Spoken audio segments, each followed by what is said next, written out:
ఆటోల డ్రైవర్లకు కొట్టగొట్టిండు ప్రభుత్వం రేవంత్ రెడ్డి గారు. ఆటో డ్రైవర్లకు మట్టి కొట్టిండు, కడుపు కొట్టేసిండు. అడక తినే బతుకైపోయింది ఆటోలలో.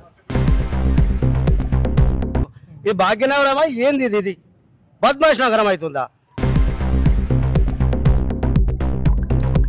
అంటే హైదరాబాద్ లో పెద్దలు ఉన్నోళ్ళే ఉండాలా, ఎవరు ఉండవద్దా? అన్ని కార్లే ఉండాలా?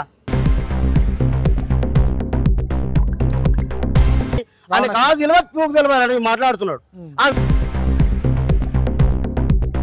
ఇప్పుడు మార్పు రావాలి, కాంగ్రెస్ రావాలి అన్నారు కదా, మీ జీవితాల్లో ఏం మార్పు వచ్చింది? నేను ఒక కార్యకర్త. ప్రభుత్వం ఆటోల డ్రైవర్లకు కొట్టగొట్టిండు ప్రభుత్వం రేవంత్ రెడ్డి గారు.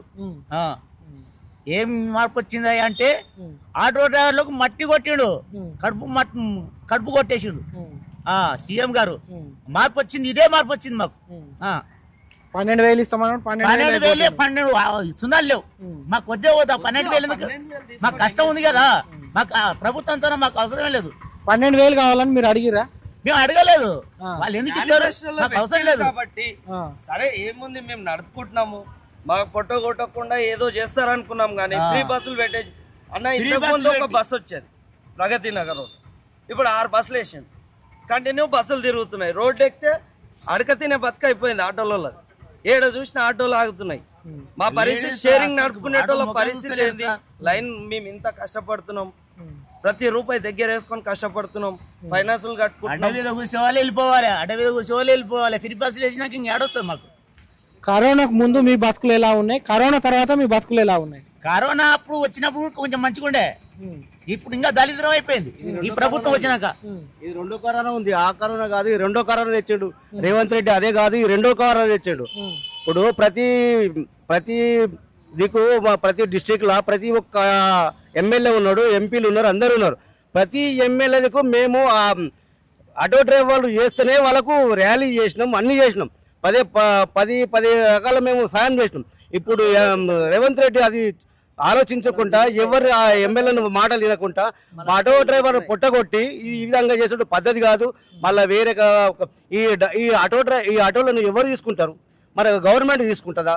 ఈ గవర్నమెంట్ తీసుకొని మాకు ఆటో కొత్త ఇస్తుందా? అట్లా చేయమని చెప్పు. ఈ భాగ్యనగరమా ఏంది ఇది? బద్మాష్ నగరం అవుతుందా? ప్రతి ఎమ్మెల్యే కూడా తెలియదా వీళ్ళ కడుపున కొడితే ఇబ్బందులు అయిపోతున్నాయని? ప్రతి ఒక్కటి నిర్ణయం తీసుకుంటే ఎట్లా ఇది? మొన్నటిదాకానేమో ఆటోలకు బస్సులు పెట్టి ఇట్లా ఇబ్బంది చేసిండు. రెండవది ఈపోతు ఆటోలు ఎక్కిన వాళ్ళు బస్సు వస్తే వెళ్ళిపోయి ఎక్కుతున్నారు. మాకు ఏ విధంగా బాధ అనిపిస్తున్నది చెప్పండి. రేవంత్ రెడ్డి గారికి తెలియదా ఇది? ఇప్పుడు మళ్ళీ ఇంకోటి రెండవది ఏమైందంటే, ఇప్పుడు మళ్ళీ మీరు మొత్తానికే ఊర్లోకి వెళ్ళిపోండి మాట మాట్లాడుతున్నారు. అంటే హైదరాబాద్లో పెద్దలు ఉన్నోళ్ళే ఉండాలా, ఎవరు ఉండవద్దా? అన్ని కార్లే ఉండాలా? గరీబోడు అసలే బతుకోద్దా ఈ విధంగా? ఇప్పుడు మీకు ఈ ఆటోలు తీసుకొని ఎలక్ట్రిక్ ఆటోలు ఇస్తామంటే మీరు తీసుకుంటారా? ఆల్రెడీ తీసుకుంటాం కానీ ఈ పిల్లలు ఇప్పటికీ ఏ విధంగా ఈఎంఐ ఎవరు కట్టాలి? ఈఎం కట్టకుండా మొత్తం సబ్సిడీ, గవర్నమెంట్ సబ్సిడీ ఇవ్వమని చెప్పండి. హైదరాబాద్ ఉన్న వాళ్ళకి ఇవ్వమని చెప్పండి. పాత ఆటోలకి ఉన్నాయి ఈఎంఐలు, పాత ఆటోలకి ఈఎంఐలు కూడా ఉన్నాయి. ఇప్పటి వరకు కొత్త ఆటోలు తెచ్చుకునే ఉన్నాయి. అవి ఎవరికి చేయాలి? గవర్నమెంట్ మొత్తం ఆటో తీసుకుంటుందా? ఇప్పుడు మేమే కాదు, ప్రతి ఒక్క మెకానిక్ కూడా మా మీద ఆధారపడతారు. ఆయిల్ చేంజ్ ప్రతి ఒక్కటి ఫైనాన్స్ వాళ్ళు కూడా బాధనే పడతారు. ఇంతమంది దౌర్జన్యంగా చేస్తే కడుపులో కొడితే ఏ విధంగా బాగుపడతాడు? ముఖ్యమంత్రి ఒక నిర్ణయం తీసుకునే ముందు మీ ఆటో యూనియన్ నేతల నిర్ణయం ఏమైనా అడిగి తెలుసుకున్నారా? వాళ్ళ సూచనలు ఏమైనా తెలుసుకున్నారా?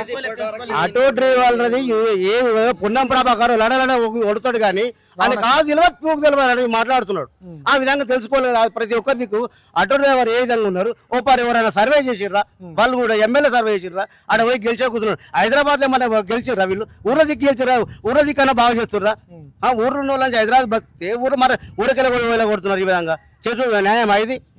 కాంగ్రెస్ న్యాయమే కాదు. పదే ఆ కాంగ్రెస్ జెండా పట్టుకొని తిరిగినాం. ఏ దుందిగాలు కానీ ఇవన్నీ ఏరియాల నుంచి ఎవడిచ్చిన మాకు పైసలు? అంత న్యాయంగా పోతే మాకు పుట్టగొట్టారు. ఆ కేసీఆర్ అన్న న్యాయము, ట్యాక్స్ అన్న అది మాఫీ చేసిండు. అదే అదృష్టం అనుకున్నాం మేము.